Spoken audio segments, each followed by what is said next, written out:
I have the pleasure of chairing this session, and our next speaker needs no introduction, I think.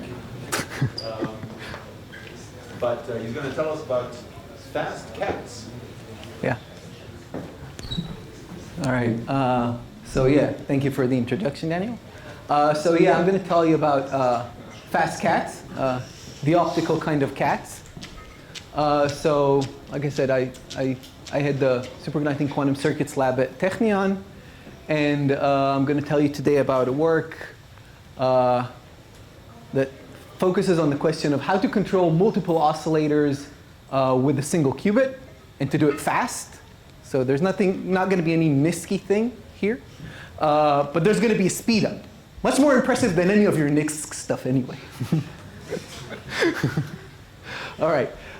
Before I actually motivate and start the question, I'd like to acknowledge the people who actually did the hard work.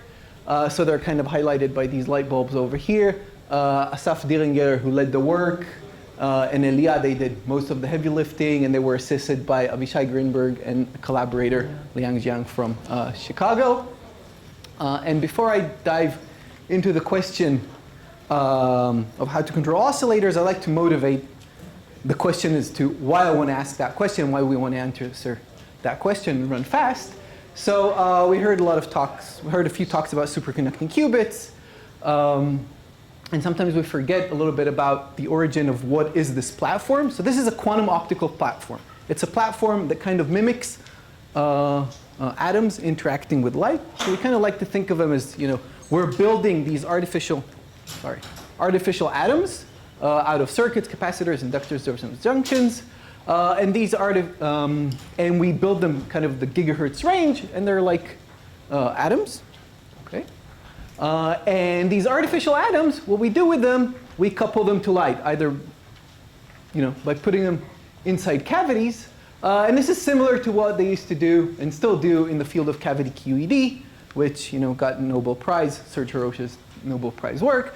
So this field is kind of mimicking whatever is going on here, but the emphasis here is on light-matter interaction. So you have an artificial atom, and it interacts with light. And the scheme, it can be very confusing because you go on Google and you search and you see these kind of like nice planar chips and you forget all about it. But however you look at it, the basis of what runs the system is the atom-light interaction. And you can see here, for example, this is a 10-qubit chip. And you have here your transmon qubit, and it's coupled to this little snake, which is just a coplanar waveguide cavity. So an LC oscillator. This is our light. And they always come in pairs. So qubit, resonator, and so on and so on. And they can come in this planar geometry, or they can come in this 3D architecture. This is the more old style 3D architecture, but there's more modern styles of cavities, as we'll see today. But there's always, our little atom over here, and it's coupled to electromagnetic modes. And this is the basic platform. And in this basic platform here, this is simplified. This is kind of like a nice old image. We have our little, so this is a transmon. It's sitting on a little silicon chip, and it has these two little ears, such that it has a dipole coupling to the electric field. Okay, so this is what we're seeing, a dipole coupling to the electric field, and it's described by this kind of famous Hamiltonian that most of us know. So this is the harmonic oscillator term. This is the electromagnetic mode that we're coupling to. This is the qubit term, and this is just the dipolar coupling. These systems typically sit in a regime where the frequency of the harmonic oscillator is far detuned from the frequency of the qubit. And it sits in what is called the dispersive regime. So this is the Hamiltonian that I want you to focus on, and this is the Hamiltonian that governs all of these transmon or whatever qubit resonator pairs in all of these systems.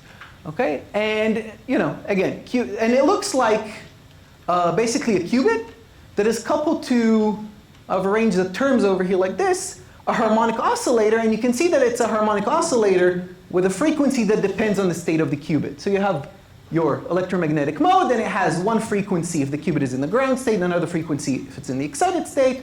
And conversely, you have a qubit whose frequency depends on the number of photons in the cavity. And this is our system. Okay? And what's important to notice in the system is the energy scales that govern. Okay, this is what gives us control over the system. And basically, the frequencies of the cavities and the qubits sit in the order of the gigahertz range. Okay? The lifetimes are on the order of a kilohertz. Okay, so hundreds of tens of microseconds to milliseconds. And the chi over here, this is the small parameter from taking a second order perturbation theory on this thing, is controllable. It's basically controllable by the size of these little ears. Okay, it's the antennas. And we can tune it basically from 0 to being on the order of many megahertz. And this is the interaction. Okay? And so within the system of a qubit coupled to a harmonic oscillator, there is the question of where shall we encode the quantum information? Okay, typically, what you do is you encode it in the qubit, but here we have a large Hilbert space, we have the circuit, and we have the cavity, and we want to be maybe as efficient as we want. Okay, as efficient as we can. And there are two big paradigms for doing this. I think a lot of you are familiar with this. The standard encoding, which is basically taking many, many qubits, tiling them out, and trying to do some code over them. This is the standard atom or qubit encoding. This is where we're encoding our information. And there's the other type of encoding, which is called bosonic encoding. And in that encoding, we're trying to encode our information in the many levels over the harmonic oscillator. So we're getting a much larger Hilbert space in the same hardware system of a qubit coupled to a harmonic oscillator. And here what I've put on the slide is really the state of the art, the most cutting edge experiments that were done in both of these schemes in terms of error correction. I know it's a curse word here, okay, but we're allowed to do error correction. So this is the work that Andreas told us about in the beginning of the week. This is the work by Google, and you can see that here in his work they used 17 transmons. They were coupled to around 50 resonators, all to do a distance 3 surface code, and here 49 transmons with many more resonators and couplers to do a distance 5 surface code. So this is work by Google.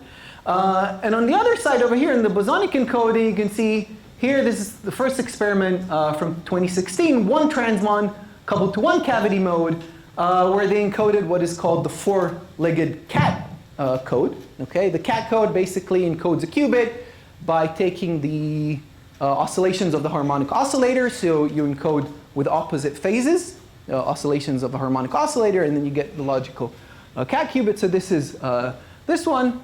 And recently, an even more impressive feat was done with the GKP code. Again, just one transmon coupled to one cavity, and then we're able to do some error correction. And another thing to note here is that these experiments, and this is why I put them here, are beyond break even.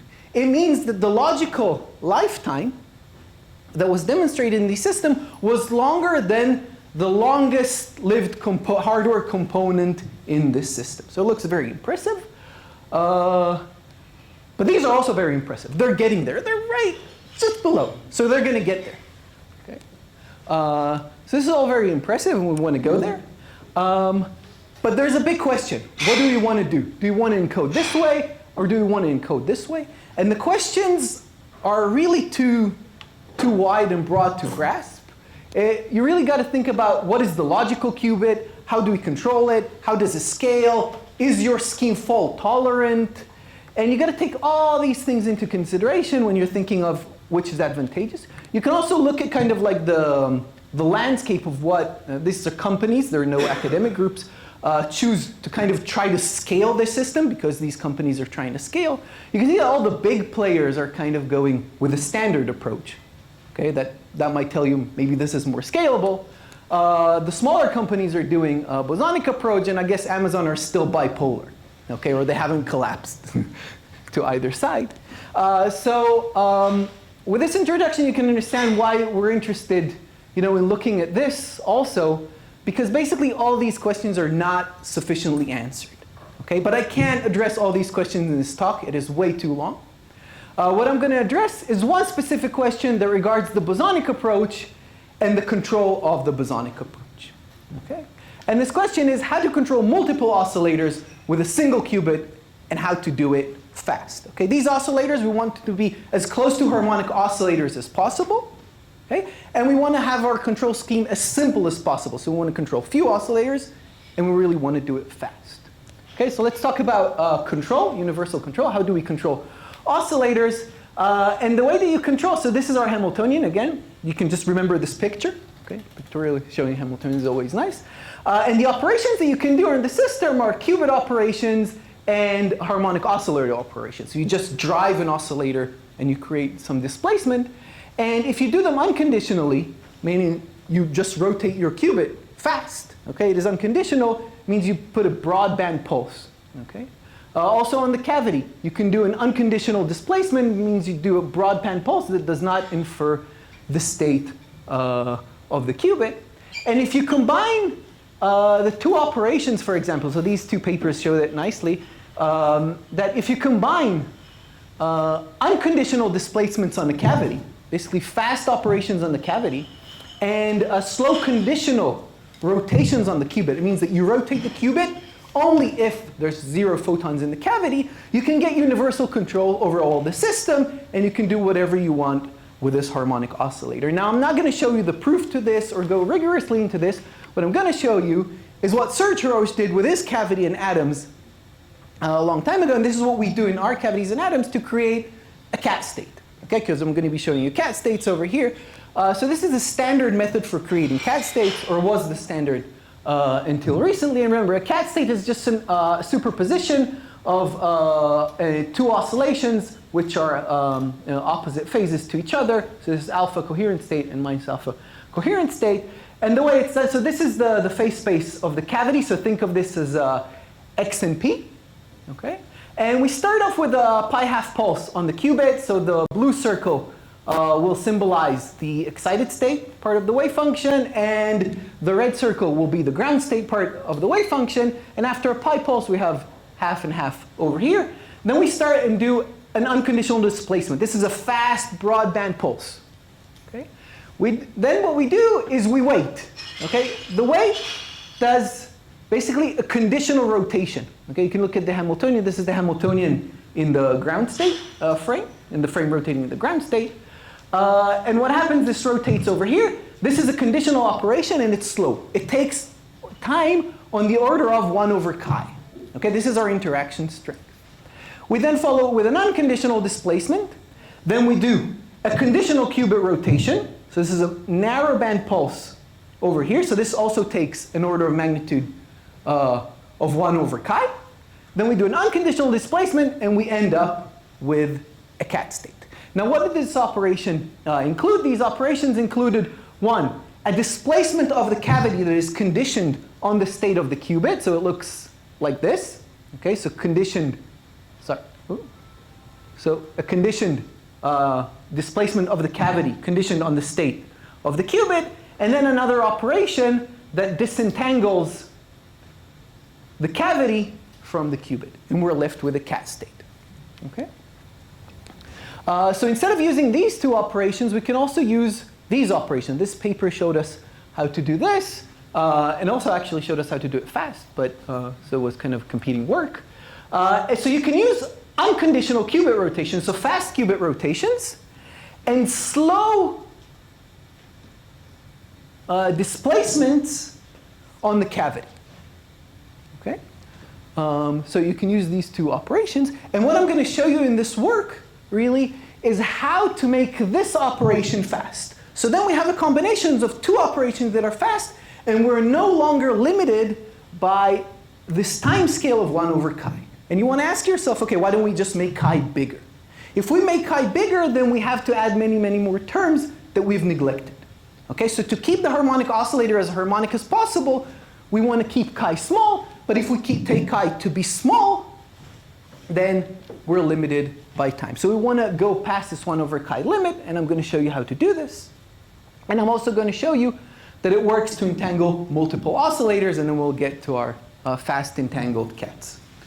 Okay? And so the question is, how do you do this, right?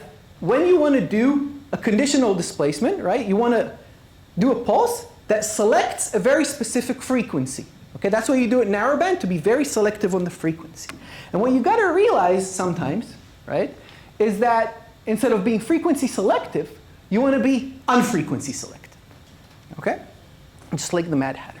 The idea is that to displace the cavity conditioned on it being in the ground state, we don't want a narrowband pulse that selects this frequency. We just want a node or not to displace at this frequency over here. And we can do this by combining broadband pulses whose Fourier spectrum creates a node at this frequency over here. And if at the end of the pulse we have no power at this frequency, then we get no displacement at that frequency. Okay? And this is how we get past this 1 over chi speed limit. Okay? So now we can do these pulses fast. What does this look like? So this is phase space of the cavity. How long do I have? So no? 15 minutes. Okay, good. I'm doing good. So this is what it kind of looks like in phase space. So this is like a calculation. We'll get to the experiment, but this is a calculation. So this is the vacuum state. And what you can see is the dynamics of the cavity once when the qubit is in the excited state, this is the blue curve, and once when it's in the ground state, this is the red curve. And what happens as you apply this anti-symmetric pulse, for both states, the cavity starts displacing in the same direction. But then the blue curve, which is the corresponding to the cavity when the qubit is in the excited state, kind of takes this turn and comes back and does this destructive interference and goes back to 0. So at the end of the pulse, we land up back here. And if we were in the ground state, we go all the way up here and get a displacement. Okay? Now, this effect that you see over here, this is just like a classical effect of driving a harmonic oscillator off resonance, right? You get the speeding. And this point over here is just the pinch-off of the speeding. Okay, so this is just a very simple interference effect, and we're just using it. The price to pay here for this thing, of course, is the power. Okay, we're getting a small displacement, but we have to take a huge excursion in our Hilbert space. Okay, and just to give you numbers, to do a small displacement of a few photons in the cavity space, you have to go to thousands of photons to get speedups of order of 100. Okay. And also, it does not scale that great, because to get twice the speed up, so for the same, to get your pulse to be half the time, you have to go 16 times higher in power. So at some point in the scheme, you're going to be starved for power. Okay? All right. So with this anti-symmetric pulse, we're going to be constructing what we're referring to as a C0 operation, a controlled node operation, maybe, or something like this. The idea is that we want to condition the cavity, we want to displace the cavity conditioned on the state of the qubit. So we start with one anti-symmetric pulse. It does this thing. Okay, ignore the ellipse here. This is maybe for a more advanced audience. Followed by this, so this is a fast pulse. Followed by this, we do an unconditional qubit rotation. So blue turns to red and red turns to blue. And then we apply another anti-symmetric pulse that displaces the other part of the wave function. And finally, we do this kind of digital correction to our phase space. These little extra rotations and the ellipses are due to taking the dynamics of the cavity during the pulse, but we'll ignore that for now. And so what you can see, we've ended up with conditioning the state of the cavity, the displacement of the cavity on the state of the qubit. And this is the first part of creating a cat state that I showed you, like in the Serge-Haroche scheme. Okay, so let's get to the experiment, and I'll show you kind of what we've done now that you understand the concept of this fast pulse, why we want to do it, and what we can do with it. So this is our experimental setup. This is a multi-mode cavity. It is similar to the one that Gal showed you 2 days ago. This is the previous version. What it has, it's a block of aluminum that has holes drilled from both sides. So there's a cavity sits inside. There are a few electromagnetic modes in it, and there's a qubit kind of pushed inside, and one input and output pin. It's set up in such a way that, so this is a spectroscopy, so each peak over here tells us the frequency of either electromagnetic modes in this cavity or the transmon over here. And the pin is kind of placed in a situation where it is a small antenna, and it couples strongly to this mode over here, but it sits almost, well, it sits at the node of these modes over here. So these modes are going to be high Q modes. They have a very small coupling to the outside, so they're going to be long-lived. And this mode is going to be relatively short-lived, so we can use it as an ancilla to read out the state of the transmon. Okay? So this is our system, and we can kind of neglect this for now. This is just used to read the transmon. And what we're going to do is we're going to use these modes over here to create cat states in these modes and entangle them. And in the typical fashion, we're going to be calling them Alice and Bob. OK, so let's start with creating a single bobcat. Okay, so this is the protocol that we're going to do.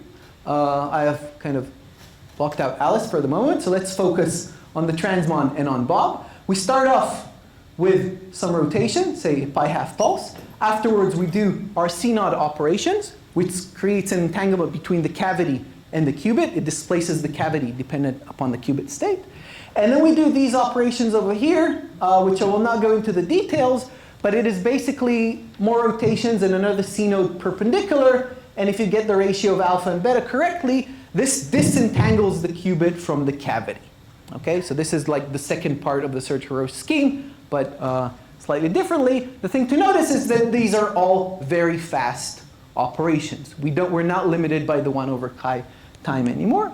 And once we've created the cat state, what we're going to do is we're going to measure what we have. Now, the way to measure this, what we're measuring is what is called the characteristic function. Okay. To those who are not familiar, it is kind of the Fourier transform of the Wigner function. And to those who are not familiar with that, well, to those who are familiar with Wigner function, it's good because it looks just like the Wigner function of a cat state. This is another nice thing with cat states, right? They kind of look the same up to some scale factor. Visually the same, anyway. But for those who are not familiar with Wigner functions or characteristic functions, I kind of put what an ideal cat for the protocol that we're going to apply here looks like. And you can look at the measurement, and you can say, wow, the pictures look the same. Okay, all right, so wow, the pictures look the same. So this is our bobcat. So we create nothing in Alice, and we create a bobcat. And then we measure each pixel here. So we scan this many times, measure each pixel, and we get the characteristic function of this thing. This is actually the plot of the real part of the characteristic function. And this is the axis here, the real of the displacement of the measurement over here, and the imaginary of the displacement that is done over here. And you may ask yourself, OK, so you created this cat state. And the first question that comes to mind for a NISQ crowd is, what's a speedup? All right? OK. So this one was 75 times faster than the typical cat-making scheme. And it was aided by this moose over here. So we went out and we bought this giant moose amplifier to be able to deliver enough power down the fridge to get this speed up. OK, so this was one cat. Now what we're going to do, we're going to add Alice to this scheme over here. So this is Alice over here. And what we're going to do, we're going to create the bobcat over here and disentangle it. And then we're going to create another cat in the Alice mode and disentangle that. OK, so we're not doing this simultaneously. We're first creating Bob, then we're creating Alice. OK, so we're going to get two separable cats. OK, now this is important because you get a multimode cavity. And if you have strong interactions, and this you can see in previous experiments doing cats in multimode cavities, you would get distortion. So the first thing we wanted to check here is that we're getting two separable cats that are not distorting each other. And so when we create Bob and Alice and Bob, this is Bob, and this is what Bob looks like in the presence of Alice. Okay, so this is Bob without Alice around, and this is Bob with Alice around. It looks pretty much the same up to a tiny bit of dephasing that you can see over here, maybe, I don't know. You can see over here due to some extra decoherence since the sequence takes slightly bit longer. So we're kind of happy with that. Now what we're going to do, we're going to create entangled cats. So we're going to apply this scheme over here. But now we're going to apply the C node on Alice and on Bob. Okay? And then we're going to apply these gates that disentangle both Alice and Bob from the cavity. Okay? So what we're targeting here is basically this state over here. We're going to call these bell cats. So it says alpha on mode A, alpha on mode B, and minus alpha on mode A, minus alpha on mode B. And this is basically the equivalent of a bell pair. Okay? And the first thing you want to check with bell pairs is what happens if I measure Bob separately and Alice measure separately, right? This is easy because you're supposed to just get a mixed state. So this is a mixed state of a cavity, and this is what the characteristic function looks like. So this is the characteristic function for Alice when we have the entangled cats, and this looks just like this state, Bob, and this is an ideal mixed state of such cavity, and you can see again that they look pretty much the same. So this is a nice check. But when you're actually creating bell pairs, you want to look for correlations. So the next thing we're going to do, we're going to be looking for correlations in our data. This takes a little bit longer. What I showed you till now are 2D cuts, 2D pictures. But to get correlations, for each pixel in those 2D, we have to measure the whole 2D, the whole characteristic function of the other mode. So we have this 4D space.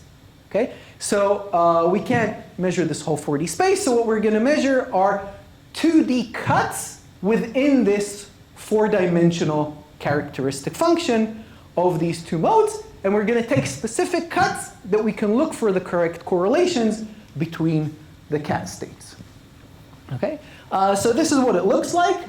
So the first cuts that we're going to look at are, so the x-axis is the displacement that's done in the measurement on the Alice mode, and the y-axis is the displacement that's done on the Bob mode. And here we're taking the cut that goes to real of the displacement on Alice and real of the displacement on Bob. And here it's the imaginary of the displacement on Alice and the imaginary of the displacement on Bob. And what is plotted here, this is the ideal state. No taking into account coherence times or anything. This is the ideal state. And this is what we see in experiment over here.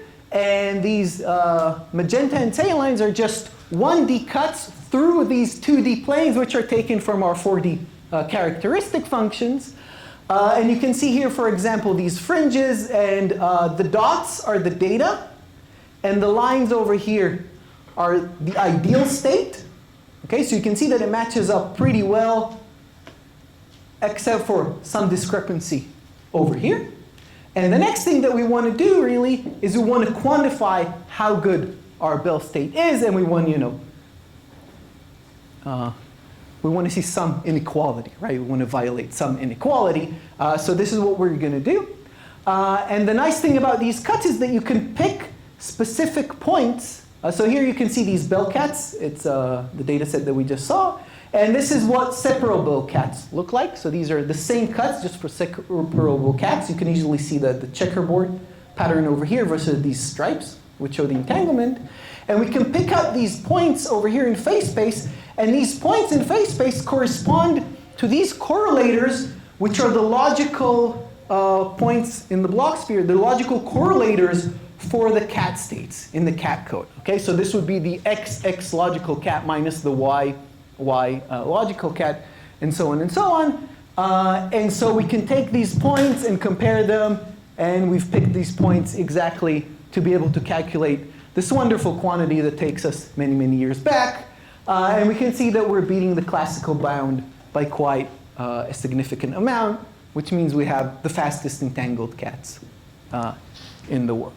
Okay, so what did we just see? For those who kind of lost me on the way, we saw simple and fast conditional displacements. It's done in a relatively hardware efficient setup with low crosstalk between the modes. And this led us basically to fast entanglement of multiple bosonic modes. And we also saw that we can use this method. I didn't go into the details of this, but basically to do direct multimode tomography. So we, in a direct way, by picking out very specific points, you can look directly for correlations that are of interest. Okay, and this is by using a single qubit, basically. So we're mapping those correlations to the state of a single qubit. And since I'm out of time, I'll skip everything that's hidden under the rug and leave you with a feeling that this is all great and works flawlessly. Okay? And I'll leave you with this slide because I talked about cats and there wasn't a single image of a cat. So this is a bunch of AI-generated cat images. These are the prompts that I used on the different engines, and these are the pictures that it gave out. That's it.